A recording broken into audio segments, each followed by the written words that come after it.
I'm trying to think of something insightful to say, and I'm still processing it. Yeah. You should have had this in the notes so I could have at least been ready for something. No, so this is what came to me on Saturday when I was taking a walk, which is why it's not in the notes.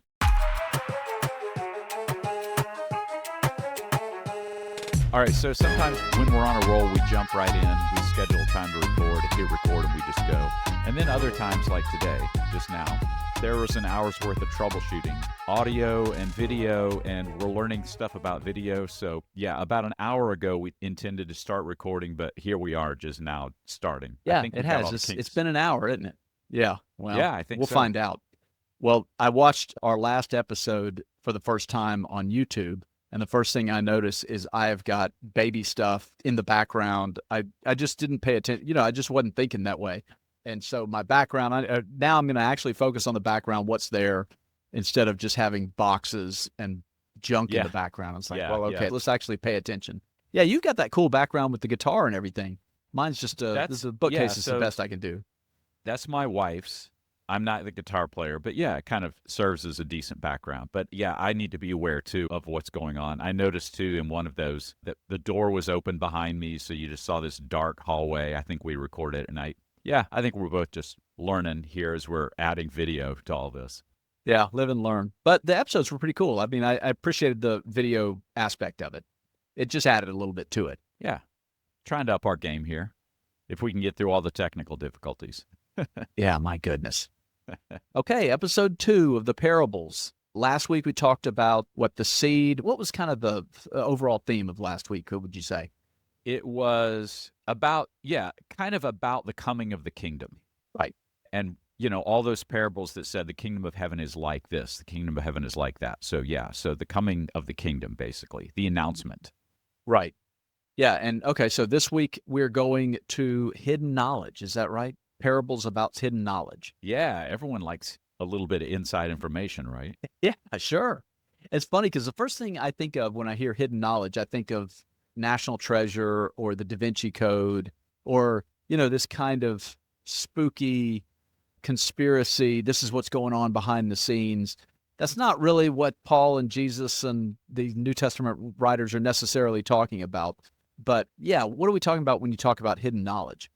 So one of the ways that the kingdom of heaven is often described is this idea that it's hidden and now it's being revealed, right?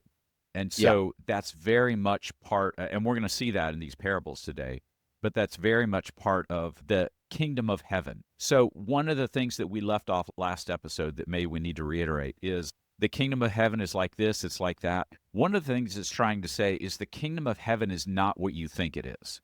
Right? Okay. Yeah. Right. And so that's a little bit of this hiddenness. And then today, the parables we're going to look at are really going to get into this nature of this is something that's been hidden from view. People couldn't fully understand it until a key event, and that's the incarnation, right? When God's Son, Jesus, comes to earth. And what these parables are going to tell us is a lot of these things now start to come together, and you can start to make sense of what exactly God was up to, right? Right. How many times do you read in the Old Testament and casually say, this clearly points to the coming of Jesus, like it's a totally obvious thing, and forgetting that it was written centuries before Jesus, to an audience that would have had no idea how to interpret the meaning, right? Sure, yeah. And there are some sense of people in the Old Testament understood the idea that a Messiah was coming. Right? You can see that you can see that in Isaiah, you can see it in some of the Psalms, but they didn't have any real clear picture of what it would look like, right? And so we even see the Apostle Paul looking back. In fact, I'll just read this now because it might help. The Apostle Paul in Ephesians chapter 3, he says, although I'm less than the least of the Lord's people, this grace was given to me to preach to the Gentiles the boundless riches of Christ, and to make plain to everyone the administration of this mystery. So in Ephesians, he calls the plan of God a mystery, right? Which for ages past was kept hidden in God who created all things. So even the New Testament writers wrote in a way that acknowledged that, this thing that God was up to, the plan of God, the kingdom of God, sending the Messiah, people kind of knew, they had clues that it was coming, but they didn't know what it looked like, right? Right. And so now Paul at least after the fact, after Jesus's death and resurrection, Paul sees it as part of his role is to make known what is now obvious to people, what should be obvious to people, right? Right. Which is why at Jesus' coming, there was sort of this debate of this can't be our guy because we're looking for kind of a warlord, somebody who's going to defeat the Romans, right? They saw it in the context of the moment in front of them. And so when Jesus comes in riding on a donkey, that sort of goes against the whole what they thought the mystery had originally revealed.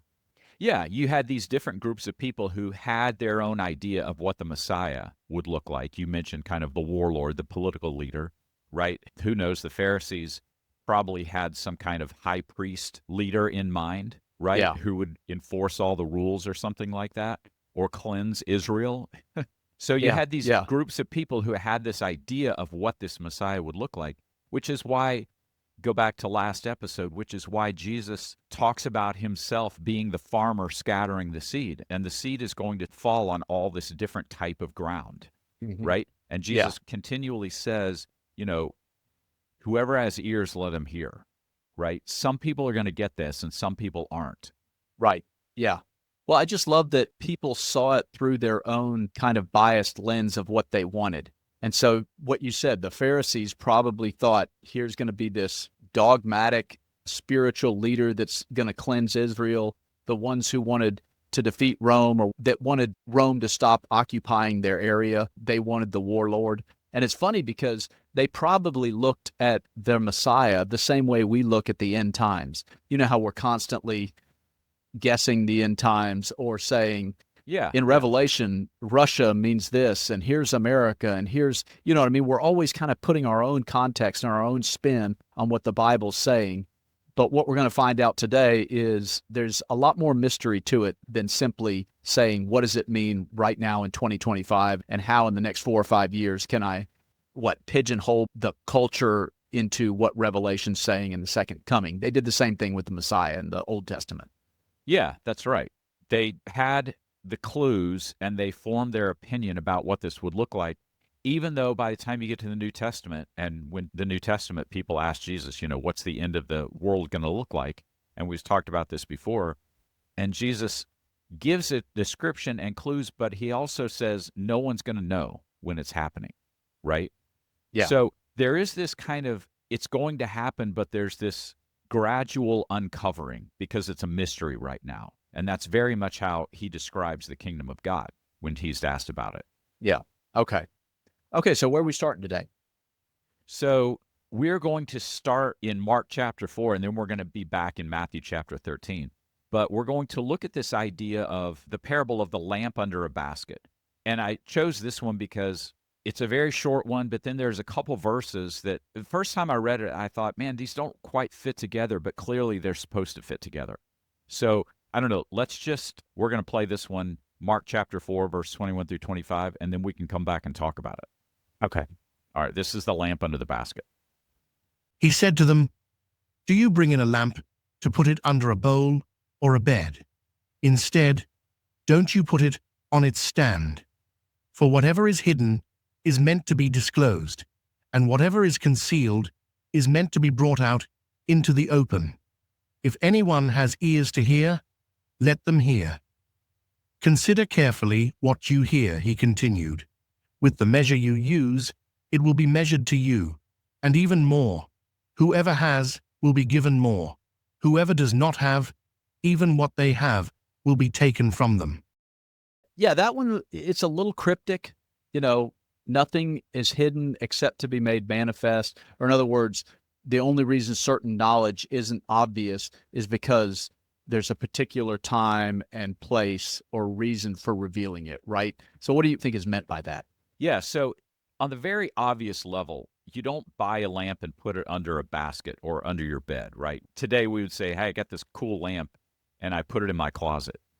You know, now unless you wanted to light your closet, you'd be thinking, well, that's a waste of that lamp, right? Because a lamp is supposed to illuminate things.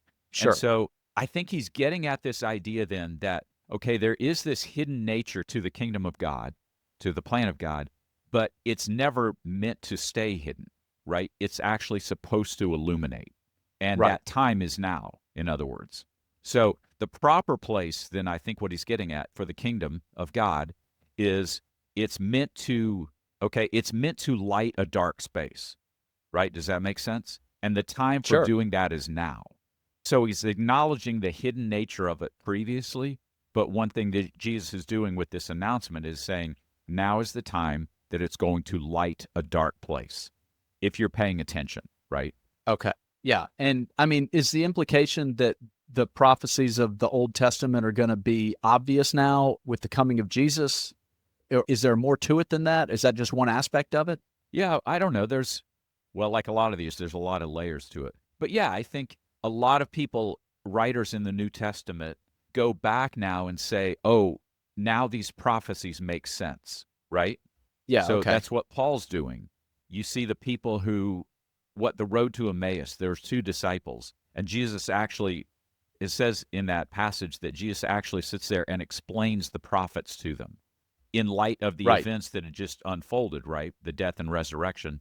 And then it's like they understood it, they got it, right? So there Okay. is this Yeah. idea that one of the things the kingdom of God is doing is now it's making all those Old Testament prophecies and references make sense if you're able to sit there and put it together, which is why he continually says, he who has ears, let them hear, right? Yeah. You Yeah. either Yeah. get this or you don't, is another way to say that, right? Right. And I love this saying because, he says it, I don't know how many times, but Jesus isn't saying some people have ears and some don't, right? He's saying not everyone has learned how to listen. And it's sort of like that teacher, the Charlie Brown teacher, the want, want, want, want. And I don't know if that was meant to be such an interesting symbol of how kids hear teachers. But yeah, you hear something, but you're not listening to anything that they say.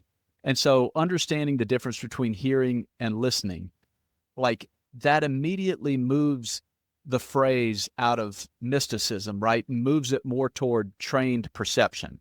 So Jesus isn't withholding truth. He's like describing a condition that we have, right? It's something like that. Okay. Yeah, whoever has ears, let them hear. So, yeah, he is calling you to pay more attention. I really think it's one of those where once you start to get it, everything falls into place. But if you don't get it, it just remains confusing to you, right? And part of the Right. reason you don't get it maybe is because of your own preconceived notions and ideas. Maybe there's some ideologies, things like that you have to drop. And that's definitely one of the things I think Christ is calling people to do is, look, drop your preconceived notions, right? If you're going to see this clearly and hear and understand, you're going to have to put aside whatever expectations you had, right? You're going to have to go back and reread some of the Old Testament prophets. Right. I don't know. Does Yeah. that make sense? No, it does. I mean, that's why, and symbolism is a part of that, which is exactly why we're trying to develop ourselves and pass it along to others. When you're able to pick up on symbolic elements, then it really unlocks a whole new layer to understanding the scriptures and stories in general, even current events, right? It's like understanding to read sheet music, which I can't do. So let's, I don't want to misguide anybody.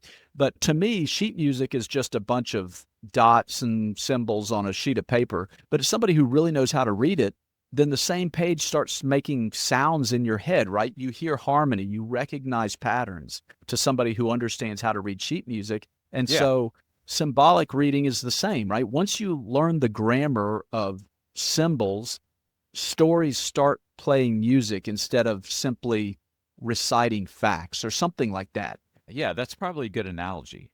Yeah, people can look at a piece of music and they can hear the song in their head as they're reading the notes without ever audio sound coming out, right? Right. And Right. so, yeah, maybe that's a good analogy is that Jesus is saying, if you're paying attention, all of this should start falling into place now. Right.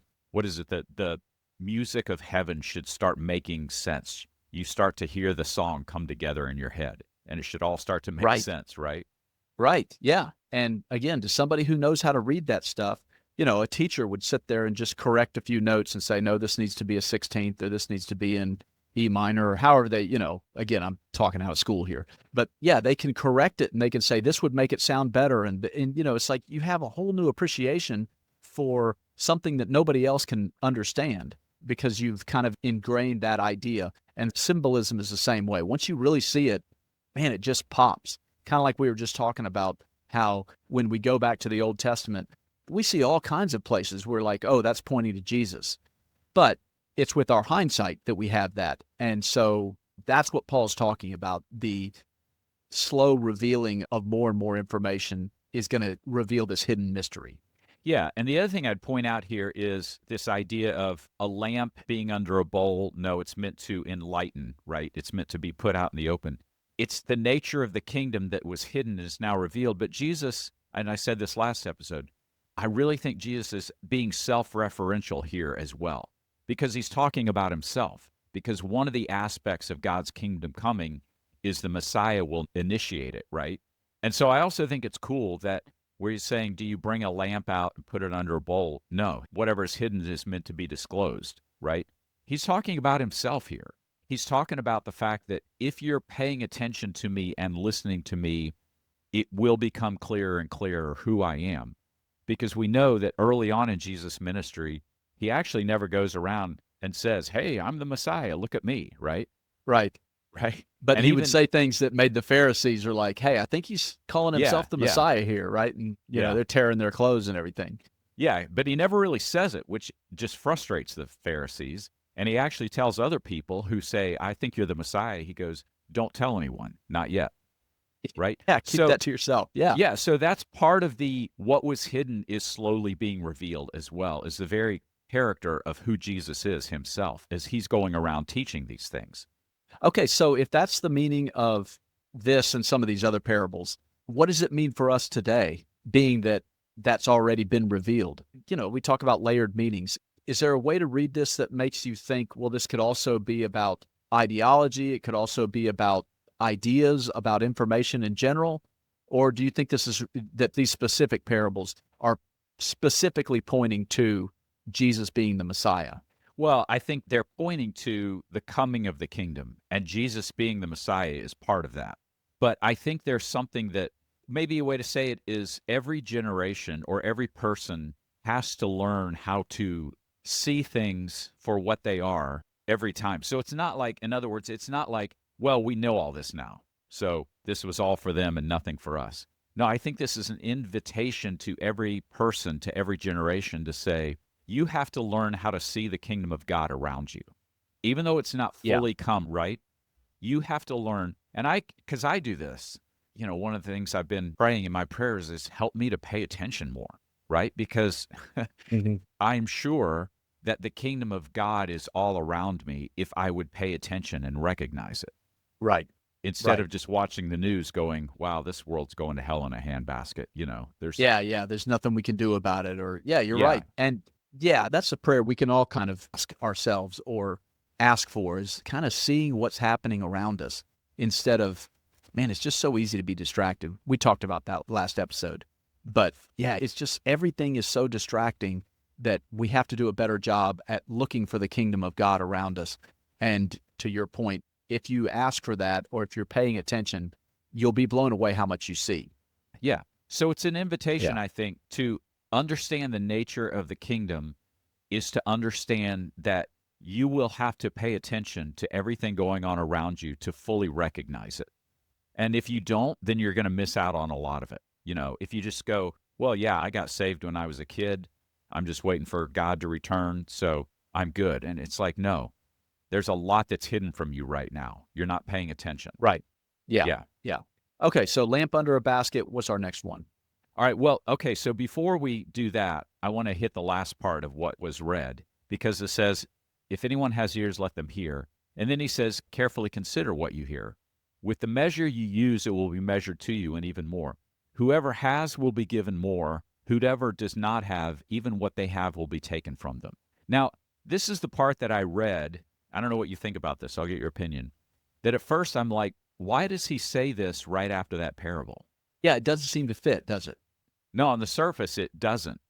But it's clearly tied together, or at least the writer Mark here in recording these, at least for Mark, it all fits together, right? Right. So I don't know. Do you have any thoughts? And this is something Jesus said before. He said other places too, whoever has will be given more, and whoever doesn't, even what they have will be taken from them. Yeah, I don't know. It does seem to be like it seems unfair right on the face of it. You're like, well, golly, why can't it just be fair and distribute Sure, kind of a little bit of knowledge it to everybody, flies in the right? face, yeah, of our fairness society today. Yeah, yeah. But at the same time, the reality is you see, let's take something like intelligence. You see an intelligent person, it sort of snowballs and it just builds on each other. And so a really, really smart person, frustratingly, can come to my job that I do every day and point out things where I could be more efficient. And you're like, golly, how can he figure that out that fast? But there are people out there that are like that, that have that kind of ability to understand one aspect of, to have knowledge in one area, and it actually, I don't know, it actually is applicable to other areas. And so in some ways, information and knowledge and mystery is like that, you know. And so when it comes to what we're talking about in spiritual understanding is when you have a layer of understanding, it's something like it unlocks understanding in other arenas of life. And so to the person who has some knowledge and some wisdom, they're only going to get more and more because they're able to apply this pattern to other areas of life. Yeah. Yeah. What are your thoughts on that? Well, I think it has to do with this understanding of the kingdom, and your disposition has to be, you have to be open to it in the first place, right? And so if you're open and you're paying attention, I keep using that word, and you're earnestly seeking of what all this means, what this says to me is you're going to be given more. They're all going to click for you, right? It's all going to start to fall into place. And we've talked about this too, like even symbolic thinking. It's like once you start to get it, it's like, oh, wow, I see it all around me, right? I can't watch this movie the same way again. But the flip side is if you're not open to it, something like the little faith that you have, you're just going to grow what? Disillusioned. You're going to grow frustrated. And so what little you have is going to be taken from you. It's something like that. And if you think about it, okay, think about it in terms of truth, especially today, right? If you're open to pursuing what the truth is, to reality, things are going to make more sense to you as you move through that. If you're already kind of predisposed to say, I'm going to make my own reality, I'm going to make my own truth, more and more the world's just going to frustrate you. Right. Right? And you're not going to grow more frustrated and say, okay, well, I really do need to pursue truth. No, you're just going to grow more and more hard-hearted, to use the term the scriptures would say, right? I don't know. I think it's saying something like that. Yeah. Well, Jesus tells the truth in a way that only the willing can receive it. And I think that's one of the big reasons why he spoke in parables, is because it has this way, this indirect way, where if you're willing to receive it, you can understand it. But if you're, he doesn't force insight, right? I mean, he invites pursuit of this. And so, again, it's the understanding that Jesus is talking about. It isn't about intelligence. It's about posture. It's about having that willingness to receive it. And I think that's why he speaks the way he does. Yeah, and if you think about it that way, it goes back to the parable of the sower and the seed, right? And the soils. Yeah. One of the things he's saying is if the soil of your soul is hard and rocky, then what I'm going to say is basically going to fall on deaf ears. It doesn't say, well, it'll take root and it'll be there for a while. He just says it's going to fall on deaf ears, right? So whatever you have is going to be taken away. And that's how I think these parables actually start to fit together.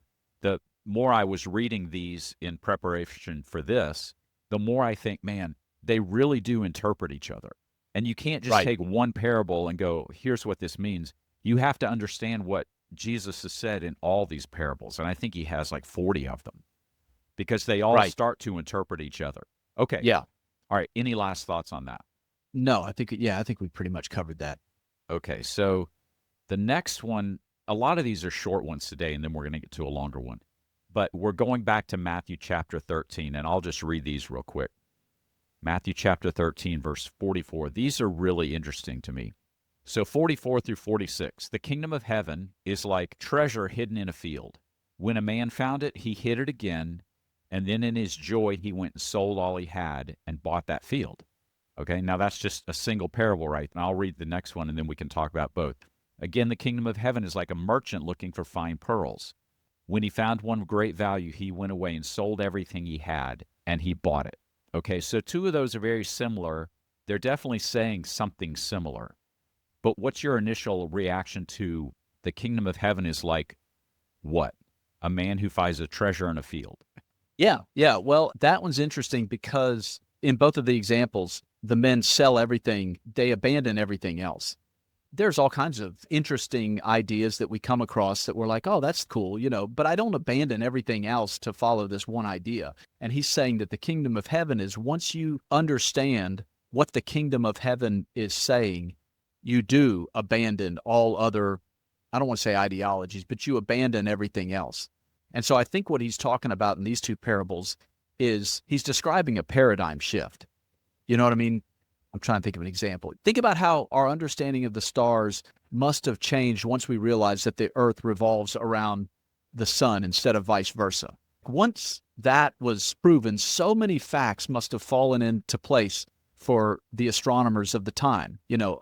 So a paradigm shift doesn't change the facts, it changes what the facts mean. And so nothing new is necessarily added, but everything is recentered around the correct object. And I think that's what these two simple parables are saying. Yeah, that's definitely an aspect of it. Both of them go back to that idea of the hidden nature of the kingdom, right? What's interesting, I'll get ahead of myself, but I'll point it out now too. What's interesting is he's looking for fine pearls. So where do you find a pearl? In a clam. In a clam. Or in oyster. An oyster shell. Is it right? oyster? Yeah. Yeah. Yeah, right? I mean, it doesn't look like a treasure when you pull up an oyster, right? Right. Yeah. So even that idea, I like that idea that even that is this idea of something very valuable is hidden out of sight, and it has to be discovered, right? Right. Well, it ties back to the seeds that fell on the beaten path. You're not going to find transformative knowledge where everyone else is looking. It's always hidden. It's always off the beaten path. It's always whatever. Yeah. Under the sea or stuck in an oyster or something like that, right? It's buried. And so it is an invitation to dig. It's an invitation to search where other people aren't searching. Yeah. Yeah. And some of the details of this, okay, this is where I started to go back to last episode. So the kingdom of heaven is like a treasure hidden in a field. And I'm thinking, why would a treasure be hidden in a field? Right? What's going on there? And then it's like when the man found it, he hid it again. And I'm thinking, well, why didn't he just take it? Oh, yeah. He put it back and then bought the field. Yeah. Yeah, that's an interesting layer to it. Yeah, we'll keep going.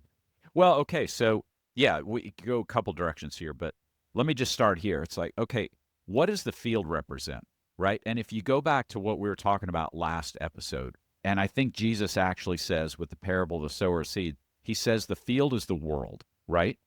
Yeah. And it reminds me that you and I were messing around with that little AI Sora app. And I don't know, did you ever get access again? Yeah, I had to. I got it on my. Oh, did you send me some more stuff? No. I need to check it. Okay. No, I was just asking. But we made this little video a while ago. It was us talking about the parables, but we were set in biblical times and we were doing a rap. Right. Right? Yeah, that's right. And so what's funny about that is the very first line of that, and Sora has a way of always putting out some kind of catchy tune, but the very first line of that, one of us says, yo, the field is the world, and that, like, that simple thing, which is repeating what Jesus said. I was thinking about that when I read this again, because I'm like, dadgum, Sora, you're onto something there, right?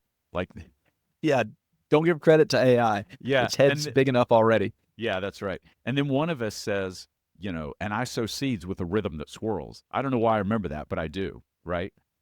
We'll have to we'll have to post that video somewhere. I don't know. Yeah, we'll put it up here. Yeah, we'll see. We can stick it up there. Maybe we can stick it in this recording or something like that. Or maybe we'll throw it on our Facebook page. Maybe encourage people to go subscribe to Facebook page. Drive traffic that way, yeah. Yeah. I don't know. We'll try and do something with it because it really is. It's funny just for a 10-second video.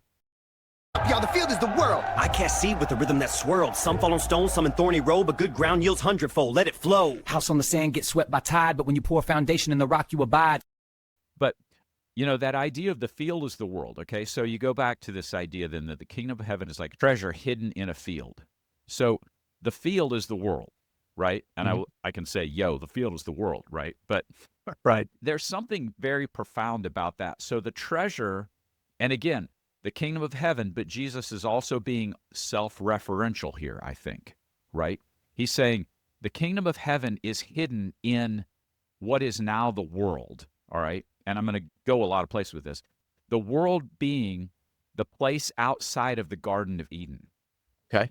okay? Okay. And that's something we were Post-fall.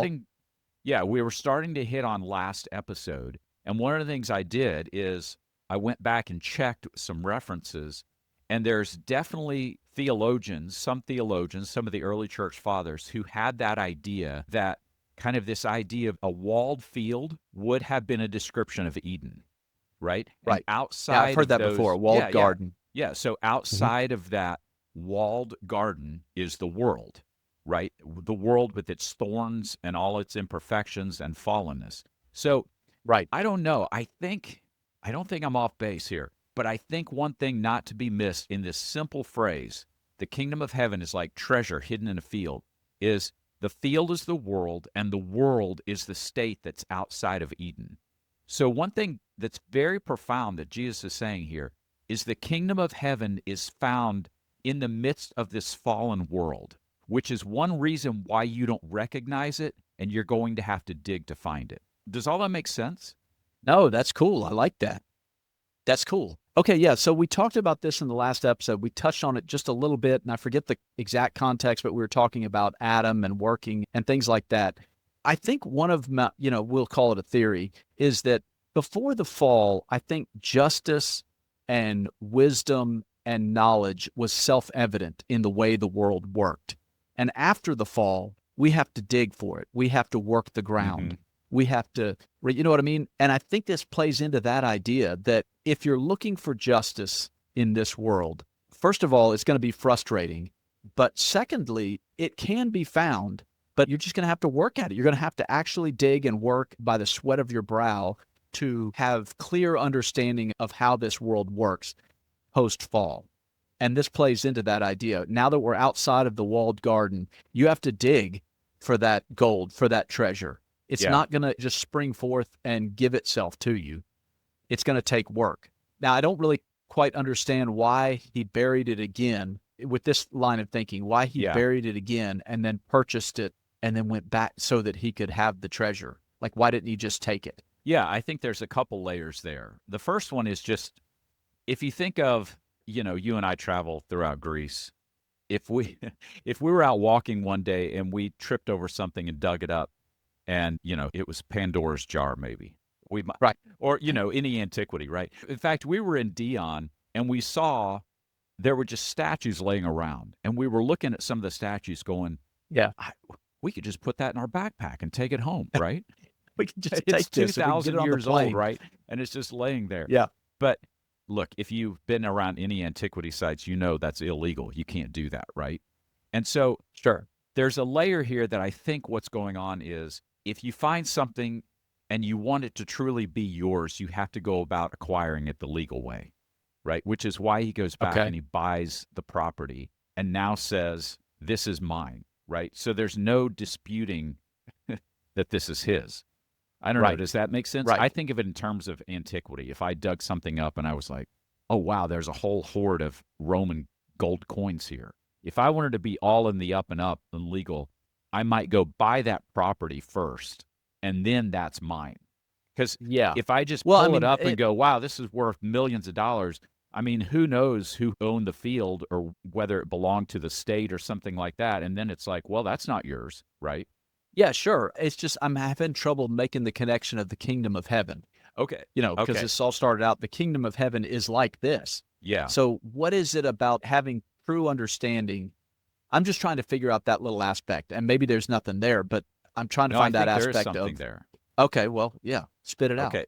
So Help me out again- because I'm dying here. I'm trying to work it out in my head. All right, so the field is the world. I'm going to keep saying that.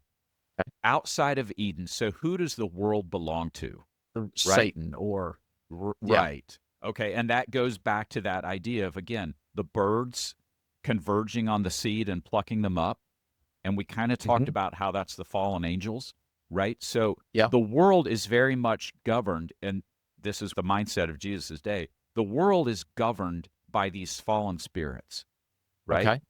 And so I Right. think what is getting at, there's definitely, I think, this layer to it, is when he finds it, in other words, when he discovers what God is up to, he doesn't want to make it so patently obvious that the fallen world around him, that the fallen spirits go, we know what God is up to, right?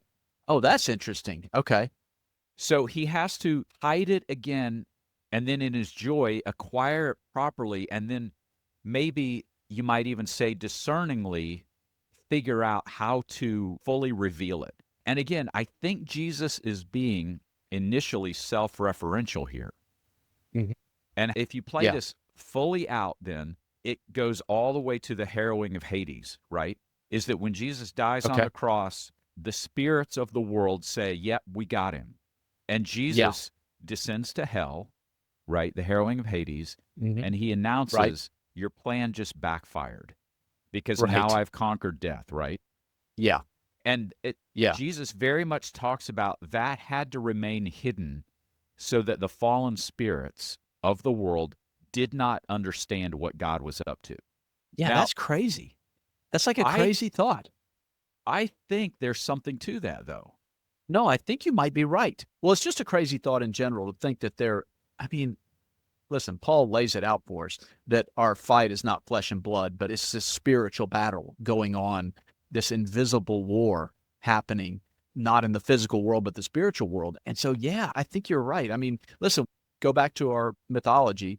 The ground represents which is from beneath. And so if the treasure is found beneath, then what you're saying is that there's a treasure that's there. You got to find it, but yeah, you have to access it the proper way. You can't just dig it up and run off with it, like you wanted to do the antiquities in Dion. I had to stop you, right? Yeah. No, yeah, you can't just get up and run off with it. You have to acquire it the proper way. And so, yeah, it is definitely, at the very least, it's pointing to the idea that this hidden knowledge has to be properly acquired. It's not just something, well, we just said it. It's not something you stumble on. It's not something walking down the road. Dude, I was in the parking lot of Lowe's the other day and I found a $20 bill. How cool is that? Oh, yeah. Yeah, $1. Okay, that's cool. But a 20 floating around. And, just to be fair, I did look around. There was nobody around. I'm like, okay. Does this belong Somebody, anywhere? Okay, it's mine now. Yeah. Right. Yeah, exactly. But my point is that there are things that we stumble on, like that $20 bill. But he's saying it's not going to be like that. It's something you're going to have to, search out and dig for, like a treasure map. And then once it's dug out, it's something, I think you're right. I think you have to acquire it the proper way.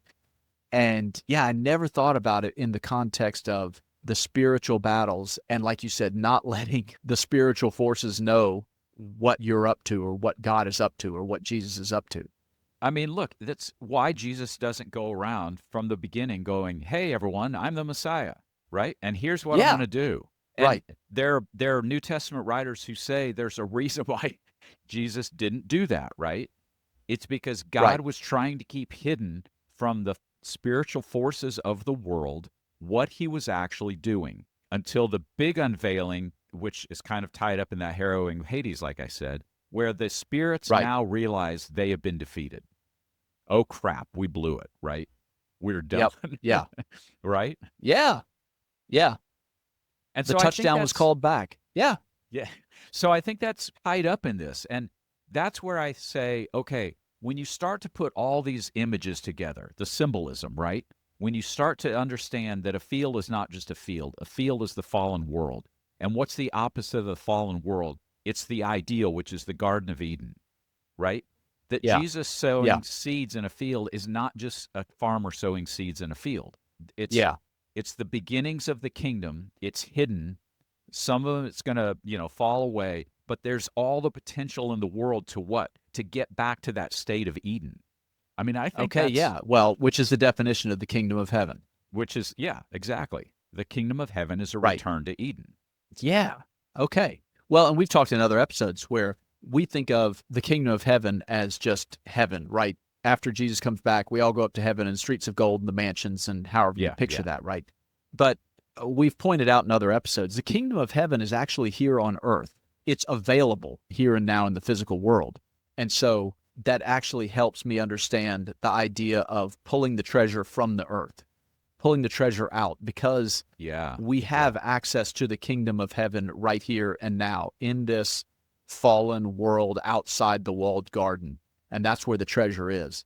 We just have to, we have to search for it actively, acquire it properly. Well, there's also an element of, and once you acquire it properly, maybe discreet is the wrong word, but you need to be discreet and discerning about how you go about protecting it and sharing it. Right. Yeah. Right? Yeah, that it's something to be protected once it's discovered. Right. And it's funny because I said we can move on to the second part about pearls, but what does Jesus say? Don't throw pearls before swine, right? Right. Yeah. Right? It's like once you acquire this thing, like be careful about what you do with it. And I don't know. I just think that's a different idea than maybe in some of the traditions that we were raised where it's like, man, once you're saved, tell everyone about the good news, right? Go knocking on doors, on street corners. And look, I'm not dogging on that totally, but there is something about, man, have a little bit of discernment about how you're stewarding this precious thing that you now have in your possession, right? Yeah, you're right. Well, the casting pearls before swine, that's always been an interesting line because exactly what you're saying. It's like, why wouldn't you just tell everybody? Well, that's not really what Jesus did, you know? I always wondered about the rich young ruler that came to Jesus and said, what must I do to be saved? And Jesus has this weird cryptic answer, sell everything. And I look back at that and think, why wouldn't he just tell him what to do to be saved? I mean, he asked just a simple, direct question. If any pastor got that question, he'd be thrilled. He'd say, man, let me sit down with you and tell you. But Jesus kind of pushes him away a little bit. And this is a little bit of a rabbit trail, but I know that it's been explained different ways that he saw in his heart and he knew that he had great wealth that he wouldn't be willing to part with. But I do think it's not a story that pastors of today would be proud to say. You know what I mean? I told somebody to go sell everything that they had. Other pastors would be like, well, what did you do that for? He was asking a sincere question, But anyway, just the idea that, yes, we think of it as run around, tell everybody the good news, and that's not really the model of Jesus, interestingly enough.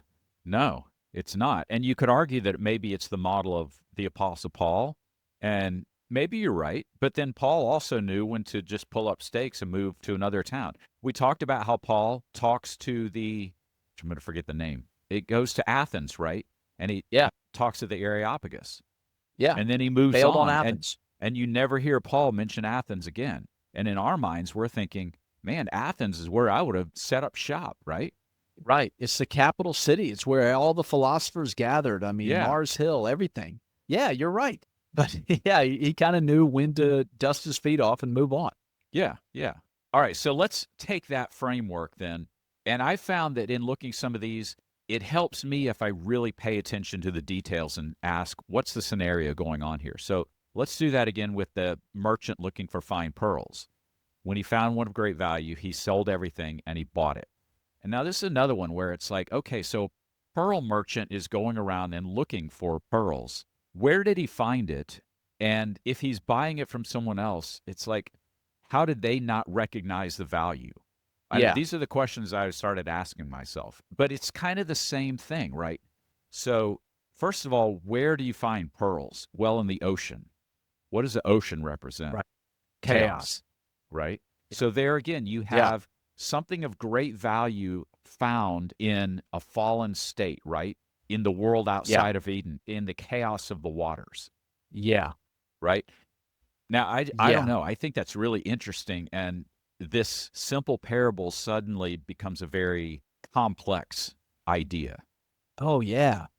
Yeah, it's funny because, I read these short ones and I'm like, okay, I kind of got my head about what I think about this, Yeah. And some of the longer ones you can get bogged down on. But yeah, these are like incredibly simple, but they're turning out to be incredibly complex, right?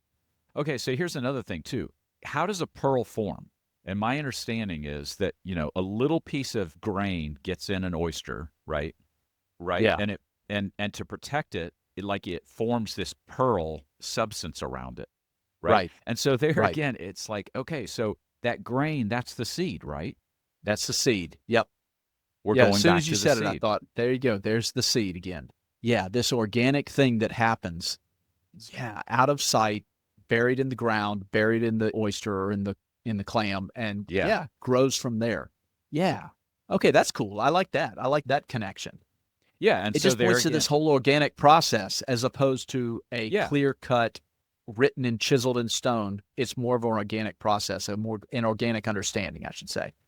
yeah, and it's something you don't see, just like the seed stays in the ground a long time and then starts sprouting up. That little grain gets in an oyster and, a pearl is forming. No one knows it's there, but it's forming. Yeah. Well, it's still the image of transformation, no doubt. Mm-hmm.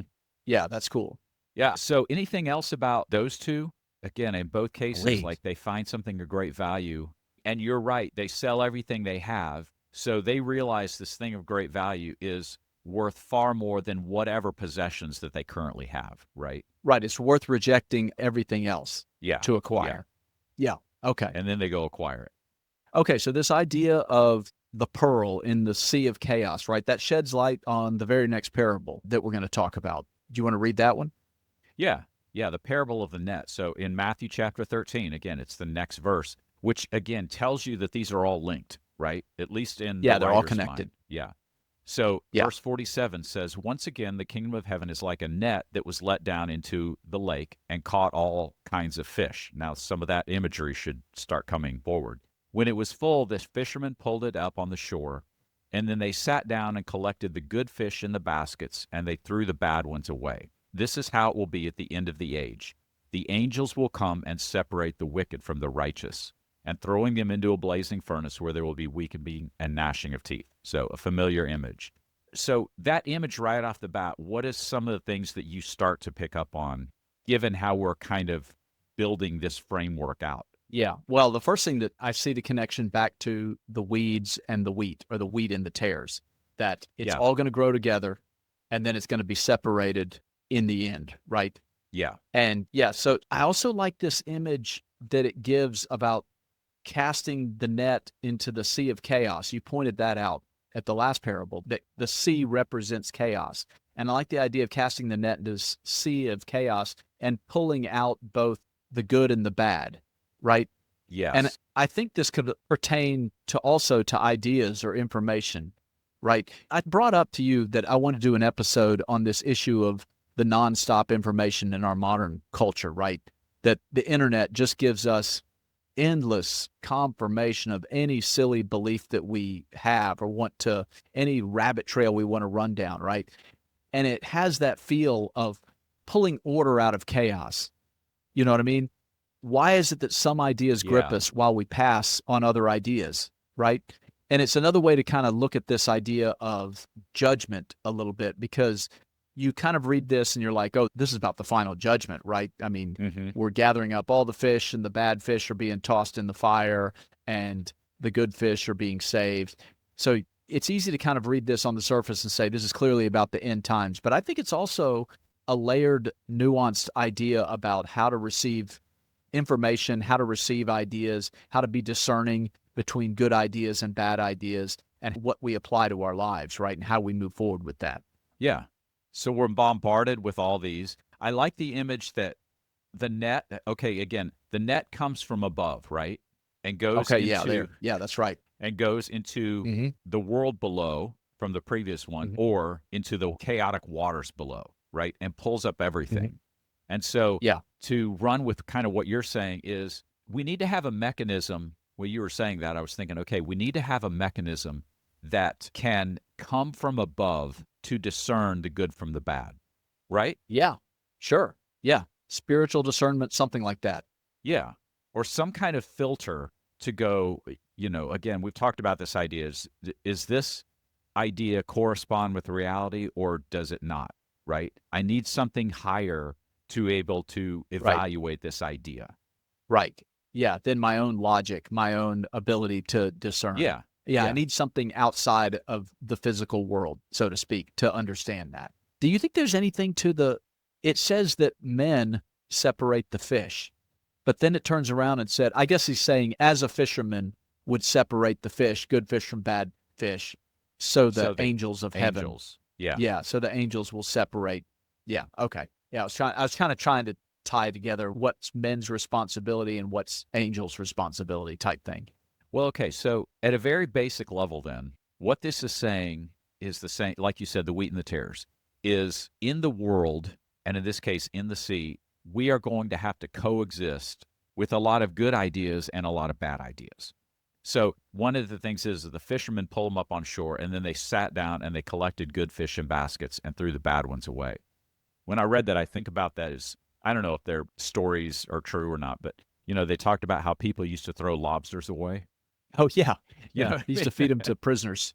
Yeah, which kind of 'Cause this nobody wanted idea of them. they didn't have a very discerning eye, right? Because they're taking Right. these really good ideas and they're just tossing them away. Well, this one doesn't correspond with my ideology to run with Yeah, our nobody example. wants these giant cockroaches, right? They must not have Yeah, known how to right. cook them, or they didn't have melted butter at the time or something. I don't know how they missed that one. Yeah.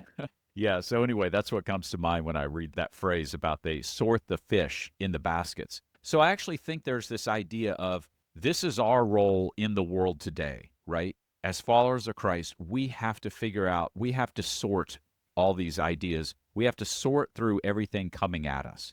And then it says, and this is how it'll also be at the end of the age, the angels will come and separate the wicked from the righteous. Now, we can get to that in a moment. Like the wheat and the tares, there is this aspect of the kingdom where until it is fully overcome all the bad in the world and the world is restored to this Edenic state, right? The New Jerusalem comes down. I think it is saying it's upon us to try to figure out the good from the bad. Right. Yeah. Discern bad ideas from good ideas Yeah. and apply those properly. Yeah, I think you're right. There's also an aspect of it that says kind of wait until the end times. It's like we're not going to figure it out. We're not going to be able to sort it out until the final judgment. So it is kind of a dual meaning, meaning that there are some things, maybe ideas, maybe information that we have to be discerning and figure out, while at the same time recognizing that the ultimate judgment is going to have to wait. Again, if we're trying to create our own utopia, if we're trying to, continue to pull in and create a city where we're self-sufficient, that's a futile process. The utopian idea is futile Yeah. in this world until the final judgment. Okay. Yeah. And actually, one of the last episodes we'll do in this series gets to this idea of the final judgment. But we visited it last episode, didn't talk about it much, but that's definitely in here where at the end of the age, there will be a reckoning, right? There will be a sorting out. And we don't have to get into that right now because we will cover it later. But yeah, there is an aspect of, I think you're right. If we try to say, well, we can do all this right now, we can create Eden again right now. That's the utopian project that always falls apart. Right. It ends Right. badly, right? So there's an element, I think, of we're almost a microcosm of what's going to happen because we're not in a place to judge the world, so to speak, but we can judge what we embrace and run with and apply. And I don't get on a soapbox here, but I'm telling you, especially in today's society, I'm amazed at some of the really bad ideas that Christians run with and support because they think it's the right thing. They think it's the virtue signaling thing to do. That's not what they think, but that's what they're doing, right? Right. Or they think, well, this vaguely sounds like something Jesus said, so I'm going to change my Facebook wallpaper and go all in, right? And it's like, man, I don't know. Where's the discernment, right? You're just consuming everything in the net. Yeah, my argument is that I think that's getting the cart before the horse. It's saying, here's my ideology, and what can I find in the Bible that will back that up? As opposed to what you and I are doing is saying, where are the patterns? So if you understand all the parables, where are the repeating patterns that I can see? And once you see that, well, then you really know you're onto the right thing because the pattern continues to repeat itself. And it's not just one verse in isolation that I'm going to take out of context to push my own agenda. I think I heard somewhere saying that's what taking the Lord's name in vain is saying I can take this one thing and push my own agenda, but elevate it as something heavenly, elevate it as religion, Yeah. Okay, here's an image I just thought of. The kingdom of heaven is like a net. What's a net? The net is a web, right? So the web, the World Wide Web, right, is accumulating all of these ideas. And there's a discernment level of sorting out the good from the bad. Yeah. Well, I think you're kind of kidding around, but I really do think Halfway. there's some you're yeah, no, there's something very true about that. The internet is just this sea of information. I mean, that's what I thought of when you cast the net into the sea and pull out all these different fish. It's like, yeah, I Yeah. mean, you can find whatever you want on there. And again, if you're looking for confirmation of whatever bias that you have, well, it's out there. And you're going to find a community of people that agree with you and say, yeah, that's exactly right. And so it turns into your own ideology is reinforced by the information that you have at hand in this sea of chaos. And I think it ties well to your image of the Christian that says, here's my ideology, and here's a couple verses that sound like it could support that ideology. Again, it's the cart before the horse. You're not looking for the pattern. You're Yeah. not looking for the entire, you're not looking for the treasure. You're actually looking to reinforce what you want to reinforce. And yeah, there's definitely something to that when it comes to the ocean and the internet. It ties together. I think you're right. Yeah. Well, okay. Well, so at the very least, we could say, look, this is a call to discernment about what you're taking in, right? Because that's what you're actually going to do. You're going to eat the fish. So Yeah, it's a yeah, call that's to true. discernment about what you're consuming in a ocean of all kinds of good and bad, right? Right. But Yeah. ultimately understanding that there will be a final iteration of this where the angels will come and ultimately separate the wicked from the righteous. So I think I don't Yeah. know, I think that's a good way to kind of wrap that one up. Anything else you want to say about that? Okay. Now let's keep moving here. All right. This one, we're going to end with this one, the 10 virgins, the parable of the 10 virgins, which is Matthew 25. And it's kind of longer, so maybe we'll have our AI friend read this as well. Okay.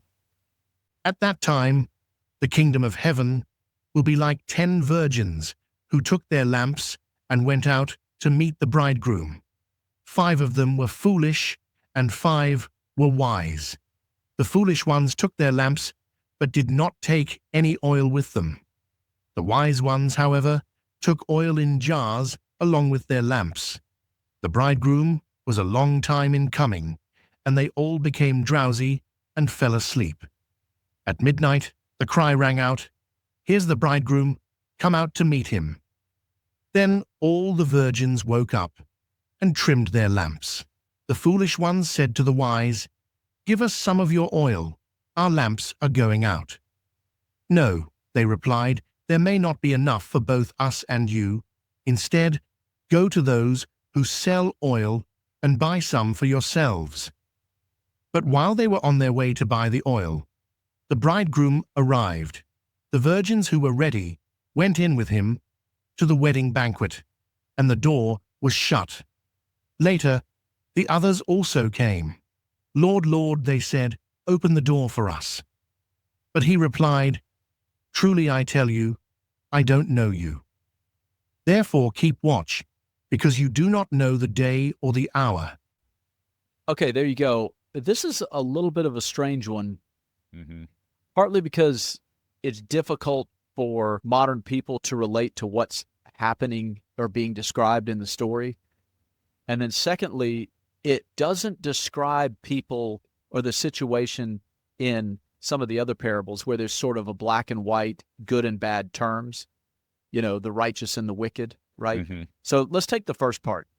First of all, what's happening in this story about the bridegroom and waiting on the groom to show up? What's going on contextually here? Well, you have to go back to ancient weddings where the bride and the groom may not have even known each other that well.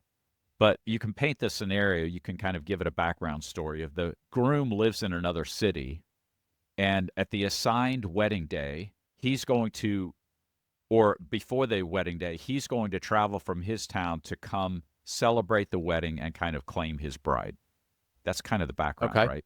So when you understand that that's what's going on, you have to understand that they didn't have cell phones, right?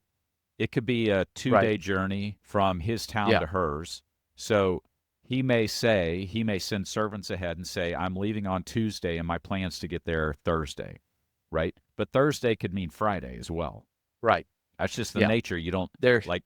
now I can just ping your phone and go, "Oh, okay, JR's in Dothan, Alabama, yeah, or he's something. pulled onto right? our street. Yeah, Right. right. So Yeah, everyone get ready, right, right? Fill your right, lamps up with oil and trim your wicks, right? But right. Yeah, that's not what's happening here. So there was this element of, first of all, it was undetermined when the groom would show up, but he was showing right, up sometime, and so you had to be prepared. Now, the other element of this is it talks about the 10 virgins, which virgin is another way of talking about a young woman, right? So a lot of okay, times, at least that's one aspect of it, that a lot of times that we might say the bridesmaids, right, would all be described as just young women, like unmarried women right, who were there to support the bride, right? okay. So that's the other aspect of this that may sound weird to us. Like, why do you just go around saying the 10 virgins? But Right, that's what right. it's talking about, you know? You wouldn't say that today Yeah, for a lot of reasons. right. Yeah. Well, it's also strange just the whole, you would think that if the groom is arriving, that it's the bride that needs to be ready. But it's basically saying the bridesmaids, the 10 bridesmaids need to be what? Preparing the bride. Yeah, so the picture then is that he can't see the bride before the wedding. Mm-hmm. The bridesmaids have to go out. And here again, you have to think they're traveling. They may be coming off the main road. And so they have to go Mm-hmm. out and kind of greet him and usher him into where he's staying, right? Okay. Or something like that, Right, which is this right. idea of why they have to go out and greet him and then bring him in. That's part of their role. Okay. Now, I don't know if that helps make sense of some of this. And Jesus, the other thing is to point out is Jesus kind of, because this would be familiar to them in those days, Jesus doesn't explain all that. He just knows that they already know this, Yeah. right? Yeah, they're certainly familiar with this situation, and we're not. So that was the first step, is kind of decipher what's happening here. Yeah. And so then the picture is that it's getting late at night. The groom has not showed up, but there's potential for him to come still, right? There's a potential Yeah. for him to show up. So that's where you get this idea of the 5 foolish ones and the 5 wise ones. And it says the wise ones, however, they took oil in jars along with their lamps, and they were expecting him to show up whether he was going to show up or not, right? But they wanted to be prepared. Right. And the Yeah. other 5 are like, it's getting late. He's not going to show up. So they went out unprepared, Yeah. and they ran out of Yeah. oil, right? Okay. Well, then it says the bridegroom was a long time in coming, and they all became drowsy and fell asleep.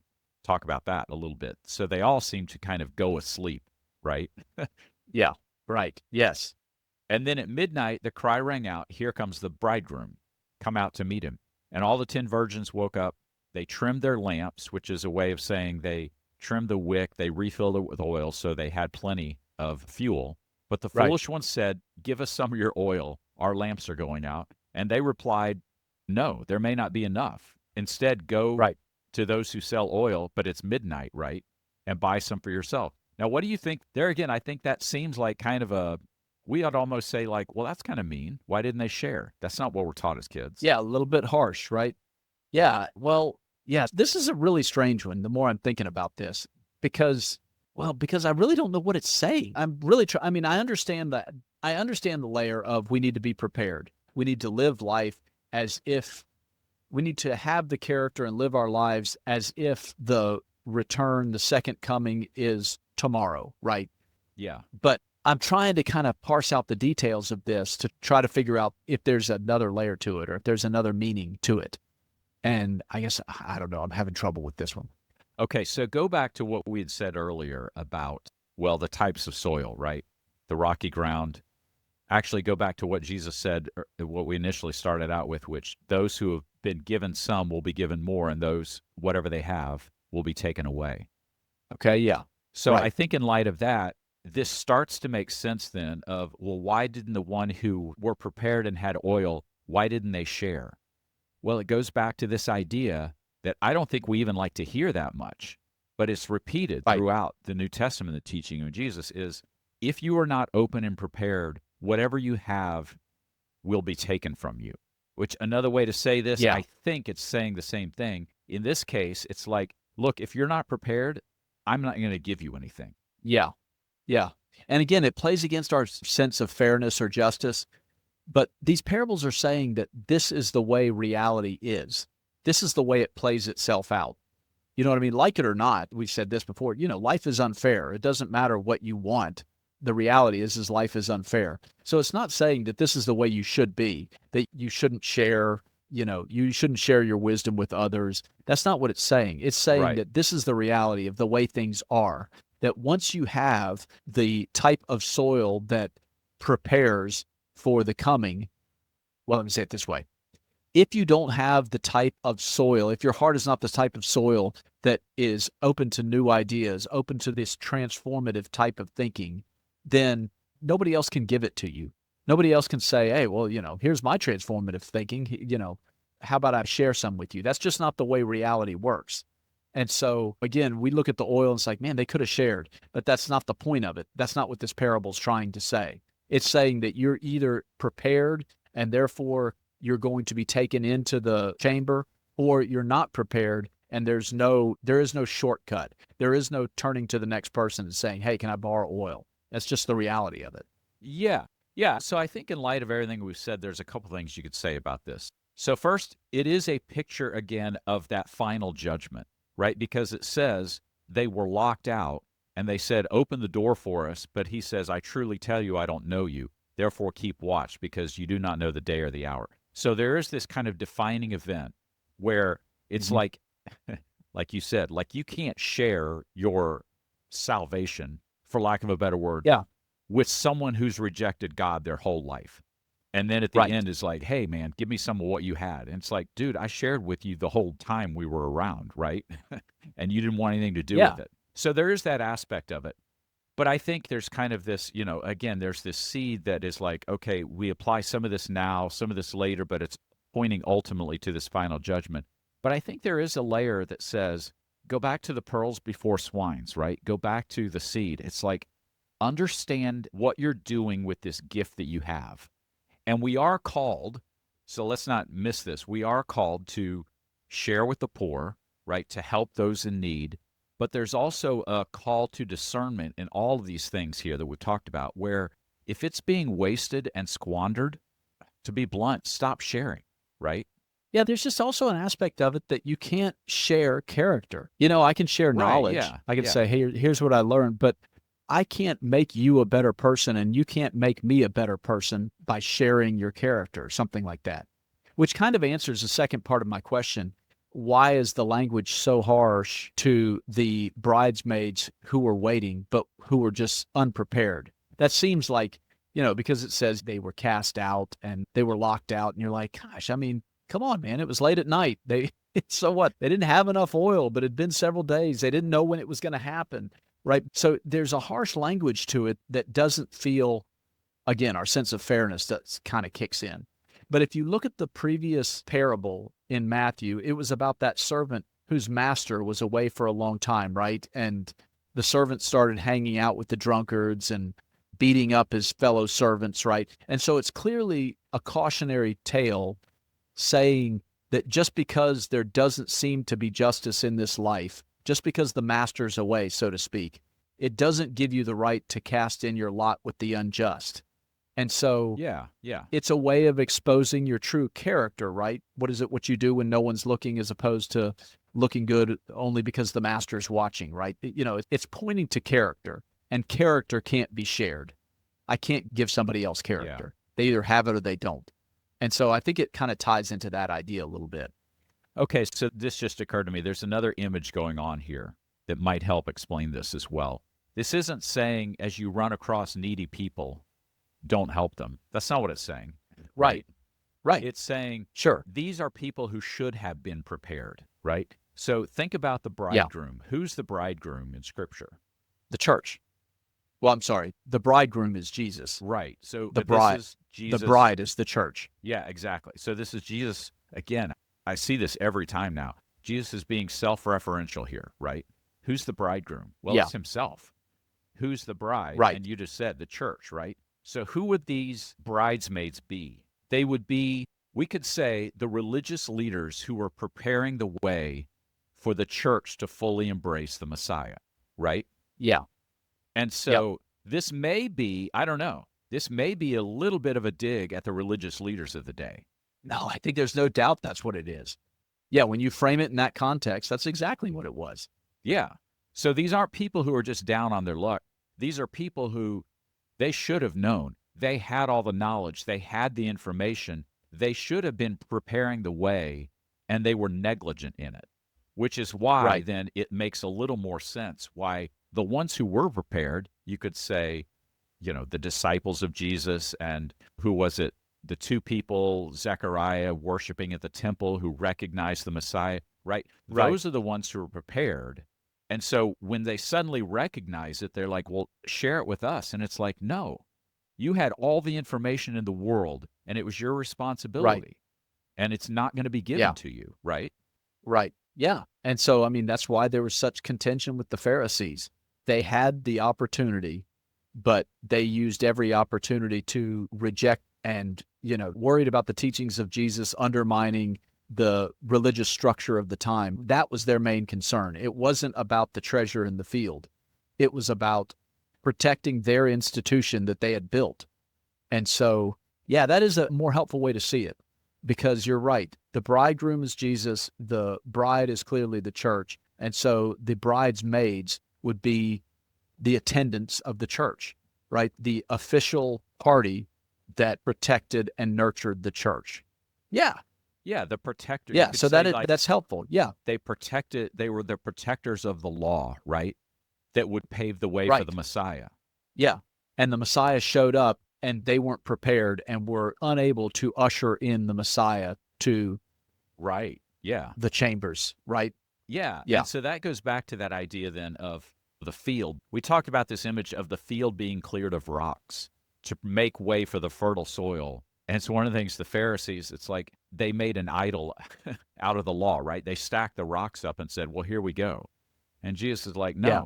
that's not what your job was. So, yeah, okay, so I'm becoming convinced now this is what he's really addressing, right? He's Yeah. addressing the keepers of the field that were supposed to create the fertile soil, and they were unprepared when the Messiah actually showed up.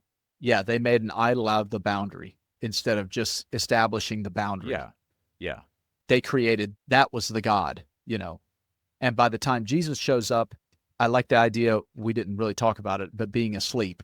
They were asleep. yeah, They weren't paying attention. They had fallen asleep.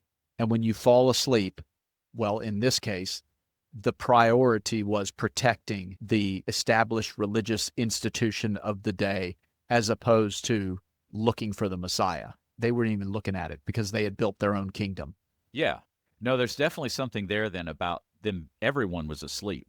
So it's like if you Yeah. go for the Old Testament, the prophets, and then there was a period, it's almost like where people are just going, is this ever going to happen? So it's almost like everyone was lulled asleep. And when Jesus shows up and the kingdom starts to emerge, it's like people wake up. And again, half of them got it and recognized it, and the other half were unprepared. Yeah. No, that's cool. That's actually helpful to think about it in those terms. I was kind of lost on this one.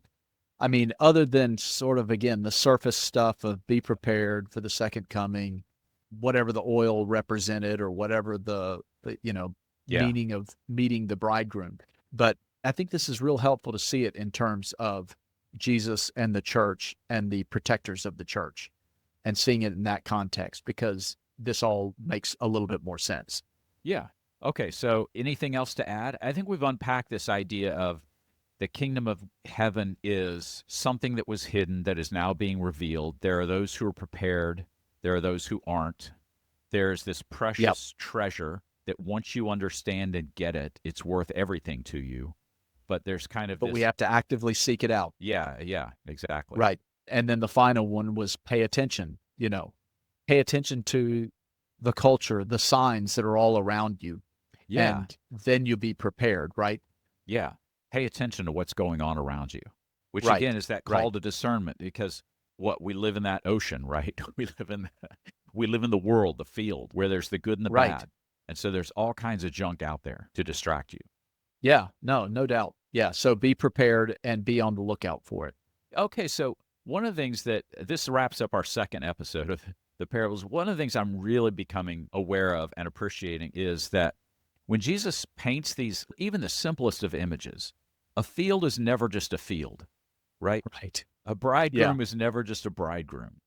A pearl is never Yeah. just a pearl. You know what I mean? Once you start Yeah. to appreciate that, it's like you can read the simplest of these parables and go, oh, wow, there's a lot here to unpack. Well, and it's just like the fairy tales. It's an invitation to dig. It's an invitation to really think about what all the elements represent to paint a broader picture. Yeah. And the same thing where they start to interpret each other.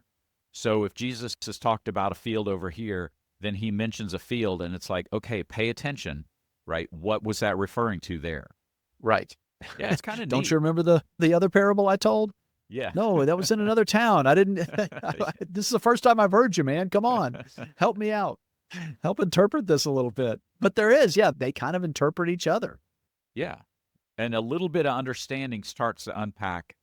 It's kind of what Jesus has been saying throughout is a little bit of understanding starts to unpack a lot of meaning. And maybe that's the whole idea of, those who have a little are going to be given more. But again, if you're just like, oh, Right. this is nonsense, or you're reading too much into this, it's like, well, then the parables aren't going to mean anything to you. Right. Yeah. You're going to completely miss the boat and the meaning.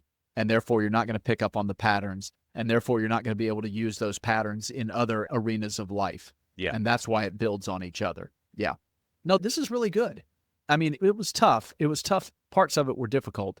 But I think you laid out a pretty good framework for how to interpret the details of some of the parables, but also the broader idea of what the parables in general are trying to accomplish. And they're trying to reveal this hidden language in a way where Jesus wasn't directly saying, like you said earlier, I'm the Messiah. Hello, Yeah. And he's trying to slowly uncover it for the discerning mind or the discerning heart that's willing to accept it. Yeah. And for the one that's not, they're going to think this is pointless or it's just going to confuse them. Right. It's just nonsense. Yeah. All right. And I don't know. So far, these have gone a direction that I wasn't thinking of when I was initially studying for it and write some notes down. But I don't know. I think it's cool. It's going to be this path of discovery. No, for I both think of it's us great. as we go through it. All Yeah, right. and I've done this in some other episodes, but it's going to be one of those things where I'm going to think more after we stop recording, and maybe we'll start off next week Yeah, we'll have with to a do few the same insights. thing. But yeah, We go, I've because been thinking of this it's one more I'll and be I've got it. thinking. You got to chew on it for a while. Yeah. Yeah, that's right. Okay, well, all right. So next week, where are we going? So there's a bunch of parables basically around virtuous living. So, we tend to group these parables together and there may be saying, man, is that all these parables mean? Well, no, we're going to get into a little different idea next week of how to live in this world. Okay. So basically virtuous living. Yeah. Yeah. Okay. All right. That sounds like a plan. All right. That sounds good. Good. All right. Well, so as always, hey, I mentioned joining our Facebook group. I might throw that video up there. But yeah, you can join our Facebook group. You can subscribe to our newsletter. Check the show links because there's links about how to contact us. I mentioned last time about texting us real quick, but if you want an answer from us or something a little in-depth, we have an email address too, and we would love to hear from you. All right. There you go. That sounds good. We'll see you next time.